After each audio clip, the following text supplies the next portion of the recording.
પણ માણસ વિશ્વાસ કરતો નથી, માણસને વિશ્વાસ પડતો નથી. આ મારી માતા હશે, સારું દુનિયામાં ફરી લો, જાણી લો ને સમજી લો.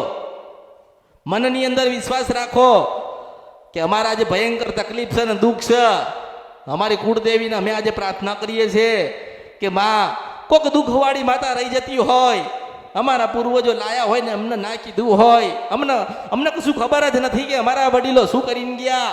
પણ એટલી ખબર છે કે માં કાળકા, સધી કે શિકોતર કે ચાવણ કે ખોડિયાલ તને પૂજતા હતા.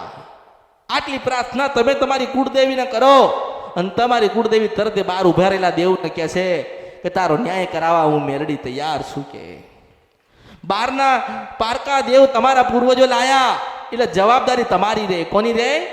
તમારા પૂર્વજો જે માતાઓ લાયા છે ને એને પૂજવાની જવાબદારી તમારી જ રહે, બીજા કોઈ પૂછશે નહીં. 4 ભાઈ હોય ઘરની અંદર વર્ષો પહેલા અને એક ભાઈ કદાચ સધી માતા લાયો હોય તો એક જ ઘરમાં સધી માતા બોલશે, 3 ઘરમાં નહીં બોલે.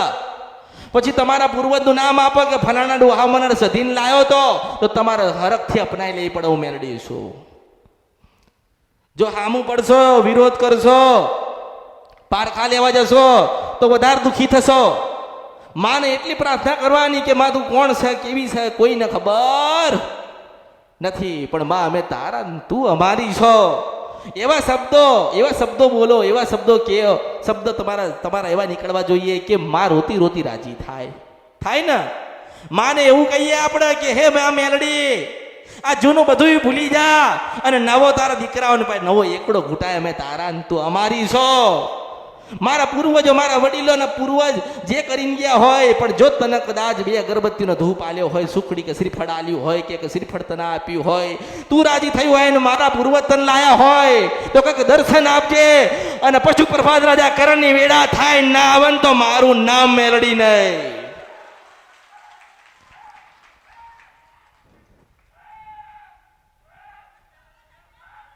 બધી મેલડી એક નથી, બધી મેલડી એક નથી.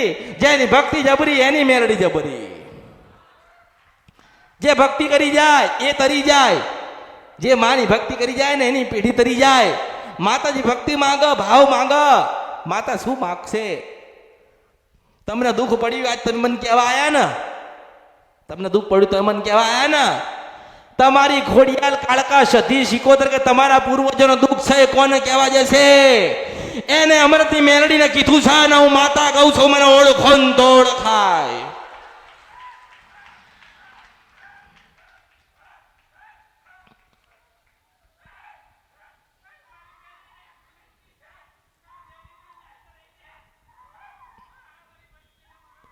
વિશ્વાસ અને શ્રદ્ધા સાચી હોય ને, આપણી અંદર હૃદયમાં વિશ્વાસ હોય. જગડુસા શેઠને વાણિયાને વિશ્વાસ હતો, અહીંયા હૃદયમાં વિશ્વાસ હતો કે કોક આવશે જગત જનની જોગ માયા તારવા માટે અને મને જરૂર મારી વસ્તીને, મારા પેઢીને, મારા નાવડાને તારશે. તો તાર્યું ને? કેમ તાર્યું? વિશ્વાસ, શ્રદ્ધા હતી. આપણને એવી પડતી, આ તો માં મેલડી મારા દીકરાને વાવ લાવી દે ને તો તને બેહાડીને પૂજો. માં મેલડી મને સારું ઘર હલાવ તો તને બેહાડીને પૂજો. એ તો તમે સોદા કરો છો, એવા સોદા થતા નથી. એવા સોદાબાજી માતાજી પાસે કરશો નહીં. માને એવું કહો કે માં મારા પૂર્વજો જે ગુનાહ કરીને ગયા, જે ભૂલો કરીને ગયા એને ક્ષમા કરમાં અને આજીવન તારી ભક્તિ કરીએ, તારા કીધે રહીએ, તારા ચરણના શરણમાં રહીએ. ભગવતી એવા આશીર્વાદ આલજે તો તમને સુખી કરે, સુખી કરે, સુખી કરે, સુખી કરે, સુખી કરે ને સુખી કરે. દુખીએ તમે તમારી જાતે થયા છો ને સુખીએ તમે જાતે થઈ શકો છો. રીત જુદી છે, રીત જુદી, રીત ખાલી જુદી છે. માતાજી નહીં કે, માતાજી કેવા નહીં આવે કે મને દીવો આલ, કેવા આવે? માતાજી ના કે મને બેહાડજો, માતાજી ના કે મને સુખડીને શ્રીફળ આલ્યો. આપણે માતાજીને કહીએ, આપણા ઘરે કોઈક મહેમાન આવો છો તો કેવું કહીએ છે? ના ઉભા રહો, ચા પાણી કરતા જાઓ, ખાવાનો સમય હોય તો કે ખાતા જાઓ. આવું તમે તમારા મહેમાનને કોણ? તો પેલી મેલડીને દુઃખ લાગે, અરે હું 100 વર્ષથી ઊભી છું, આ વસ્તી મને લાપસી ને સુખડી ખવડાવે, કોઈક દાડો બોલાવતા નથી, તમારા અવતારમાં ખોટ પડ્યો. એને દુઃખ લાગે, એને વેદના થાય.